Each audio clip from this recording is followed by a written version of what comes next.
Bienvenidos a El Debate. Normalmente, cuando pensamos en la justicia, esperamos un sistema que funcione de forma casi matemática, como un reloj suizo, digamos. Alguien comete un delito, la policía investiga, se presentan pruebas ante un tribunal y, al final decimos, el sistema funciona. Claro, es un proceso predecible, ¿sí? Y nos da tranquilidad, la verdad. Nos gusta que las consecuencias de nuestros actos estén codificadas, ¿no?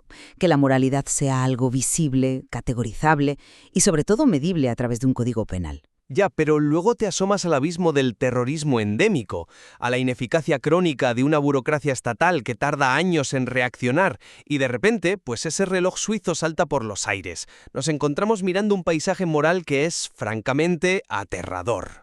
Y muy turbio, ¿sí? Exacto.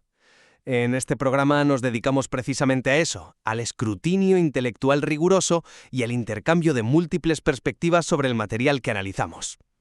Y hoy nos adentramos de lleno en ese pantano ético, a través del texto El Mesías de Pedro Estudillo Butrón.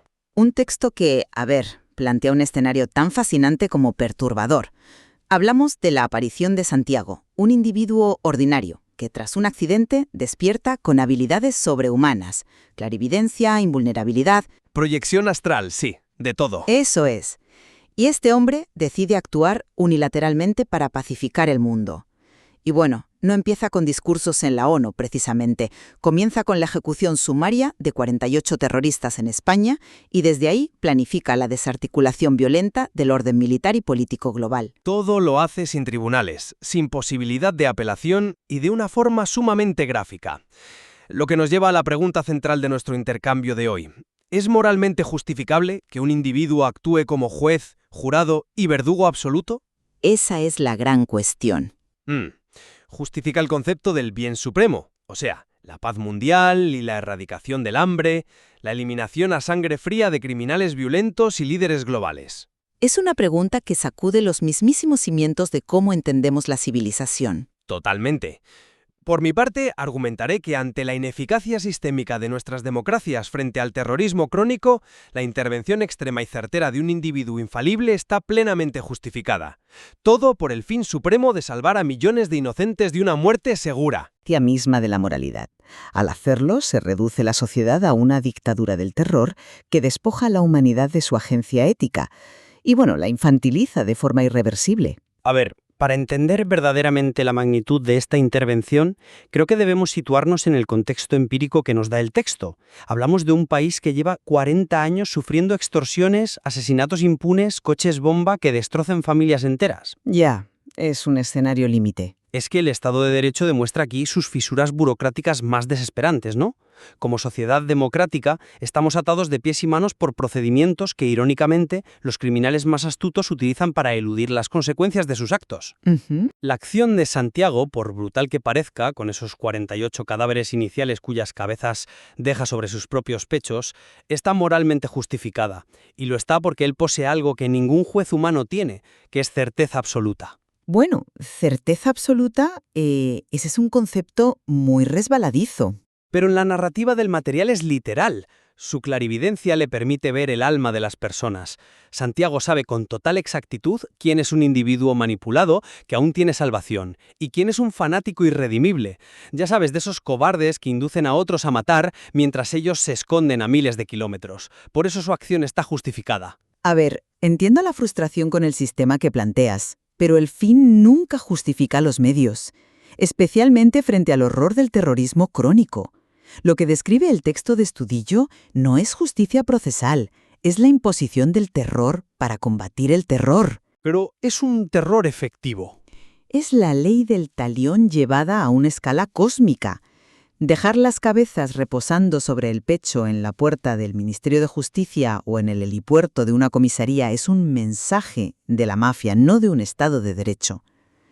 La moralidad humana no puede depender de un dictador justo impuesto por la fuerza bruta. Ya, pero ¿qué alternativa real propones cuando la justicia tradicional está secuestrada? Pues propongo que no destruyamos aquello que intentamos salvar.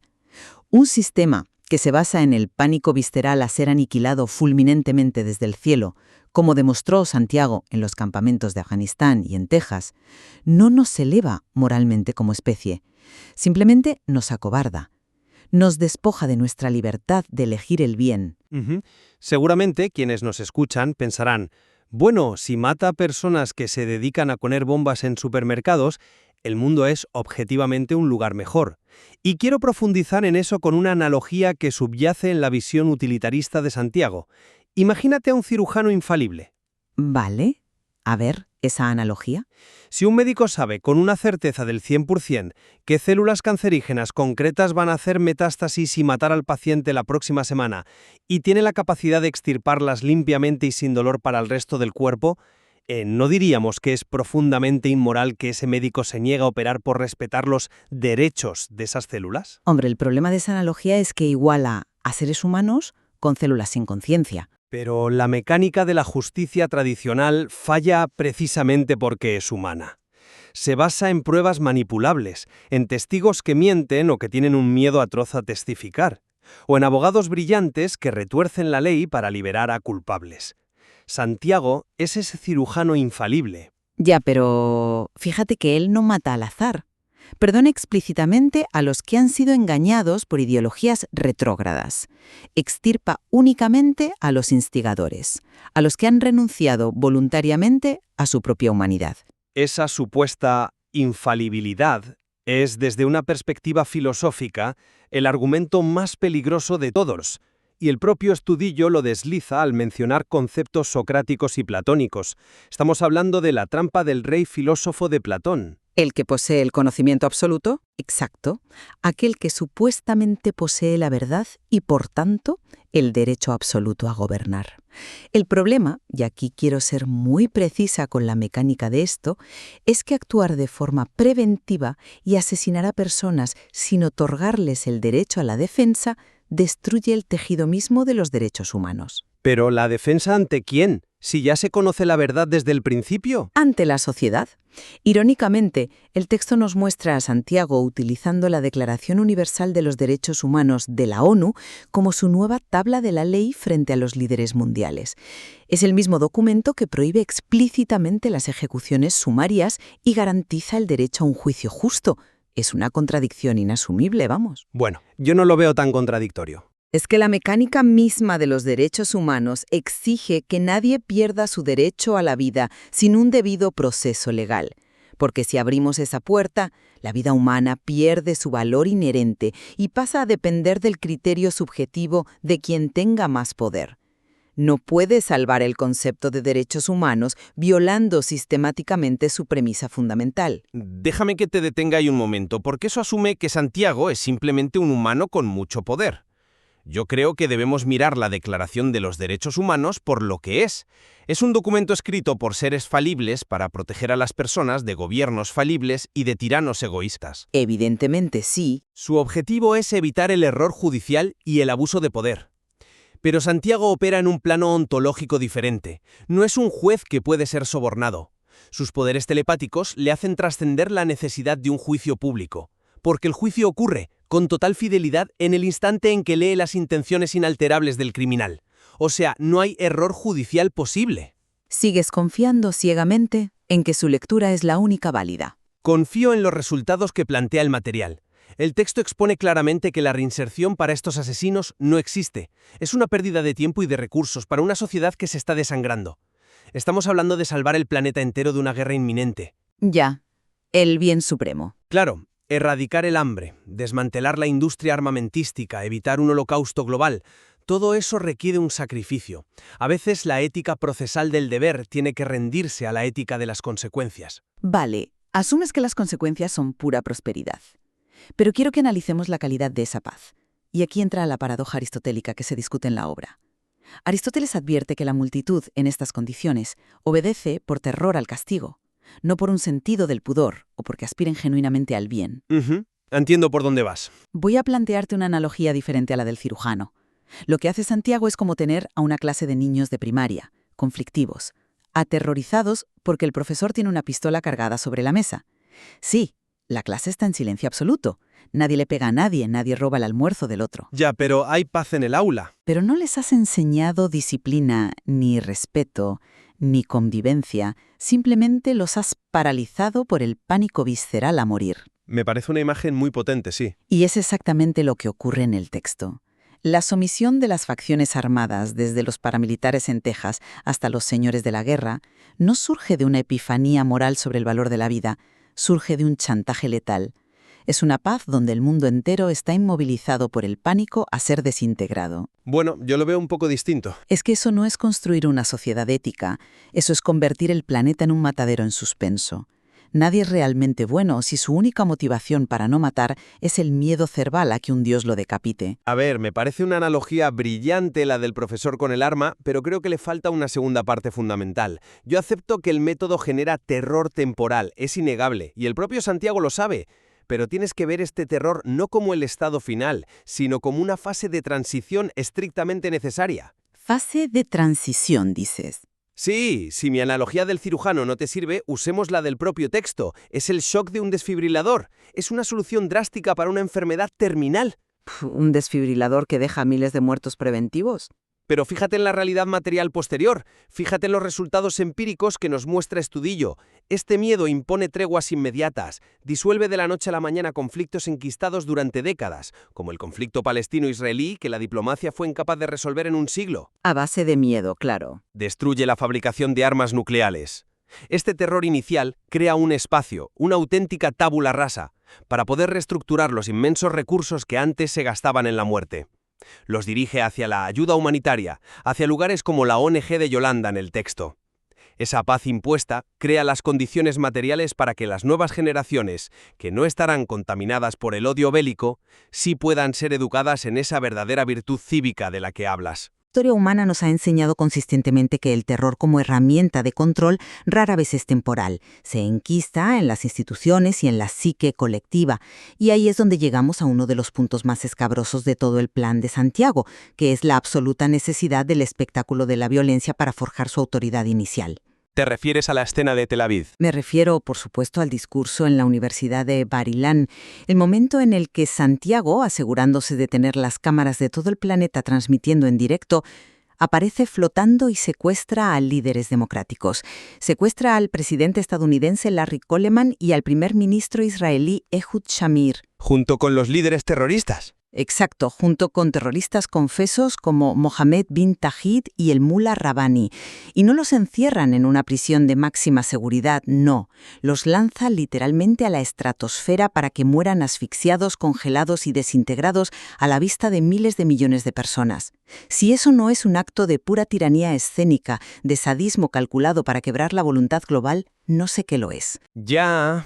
Y aquí es donde tengo que confrontar tu idealismo, porque me pierdo un poco cuando invocas estas puredades democráticas ante la realidad que describe el autor.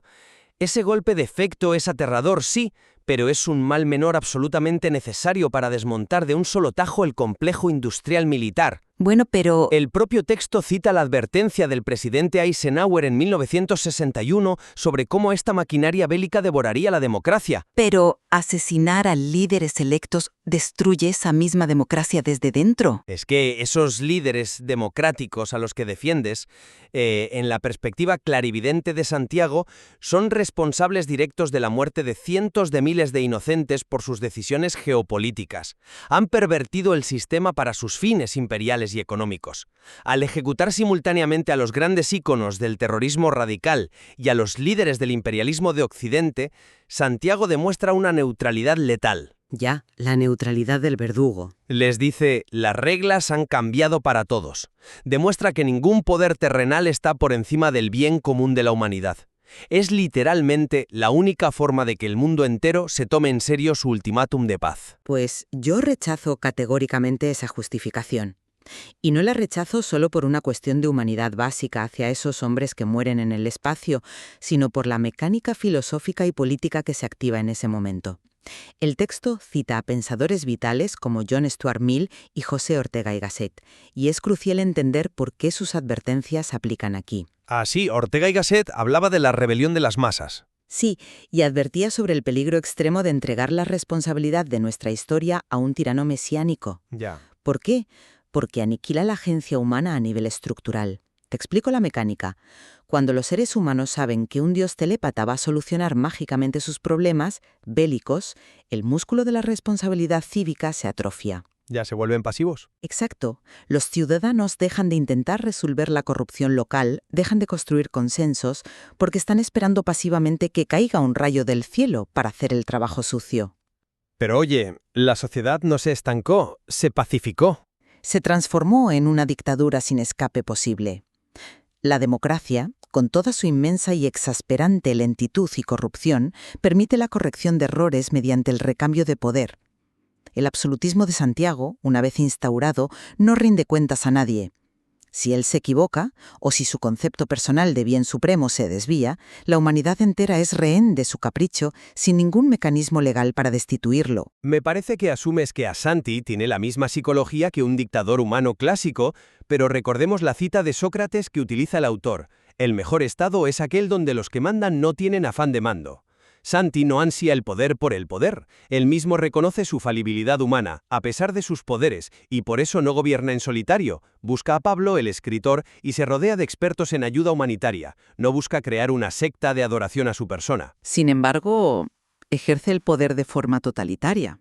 Prohíbe videojuegos violentos, censura publicidad. Lo hace para forzar a la humanidad a implementar un sistema educativo que fomente la verdadera libertad de pensamiento, no el consumismo alienante. Él asume el papel del malo temporal, digamos. Y quiero volver a mi pregunta de antes, porque me parece que estamos eludiendo la realidad material del libro. A ver, 15 años después del ultimátum, el texto nos describe un mundo donde la pobreza endémica está erradicada y los niños no mueren de hambre. Y te pregunto directamente, ¿no es un poco un lujo del primer mundo quejarse de la falta de agencia ética o de la libertad cívica cuando la alternativa anterior era que esos mismos niños murieran de inanición mientras los gobiernos gastaban billones en armamento nuclear? esa es una pregunta profundamente incómoda, sí, y te reconozco que es el núcleo duro de la pesadilla utilitarista que plantea Estudillo. Pero mi respuesta es que no es un lujo del primer mundo, es la base de lo que nos hace humanos. Al imponer este sistema global bajo la amenaza constante de la desintegración, Santiago está domesticando a la especie humana. Les quita la responsabilidad moral de elegir el bien por convicción. Ya. Pero sobreviven, ¿no? Cultura que aplicó Santiago. Modificar campañas políticas, eliminar medios de entretenimiento, es un paternalismo absolutista. Un gran hermano benevolente, sí, pero gran hermano al fin y al cabo. Ya veo tu punto. Y hay un momento clave al final del texto, cuando el creador, esa figura misteriosa superior, le dice a Santiago que el sufrimiento de muchos es necesario para conseguir el bienestar de la mayoría. En ese momento, si aceptamos esa premisa, nos damos cuenta de que hemos reducido la vida y el sufrimiento humano a una simple ecuación matemática. Las víctimas de la tiranía son vistas como simples daños colaterales aceptables. Hemos intercambiado nuestra alma por nuestra seguridad. Llegamos entonces a una colisión intelectual, que es probablemente irreconciliable. Desde mi postura, y apoyándome en la narrativa que el justiciero defiende en el texto, el diálogo y las herramientas democráticas resultan trágicamente inútiles frente a la maldad pura y los intereses industriales enquistados. Cuando el sistema falla durante décadas, la intervención de un vigilante infalible se convierte en una necesidad utilitarista ineludible.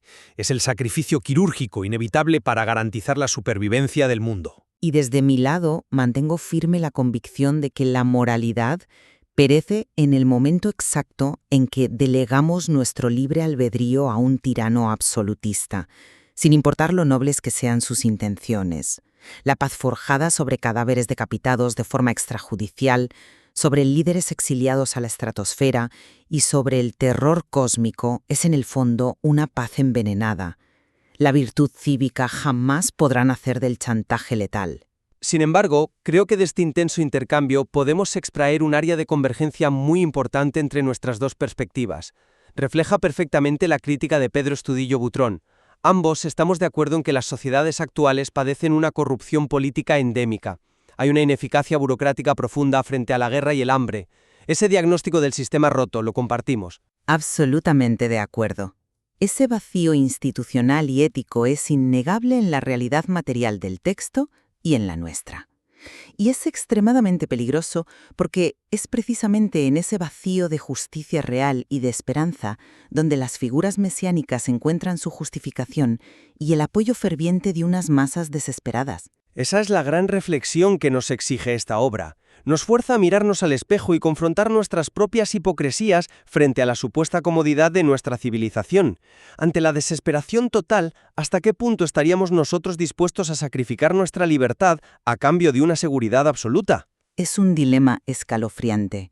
Nos demuestra que la línea que separa al heroísmo redentor de la tiranía absolutista es infinitamente más frágil de lo que nos gusta admitir en nuestros debates. El texto de Estudillo no es solo ficción, es una exploración profunda del eterno conflicto sobre el poder y la naturaleza humana. Y así volvemos a la imagen que planteábamos al inicio.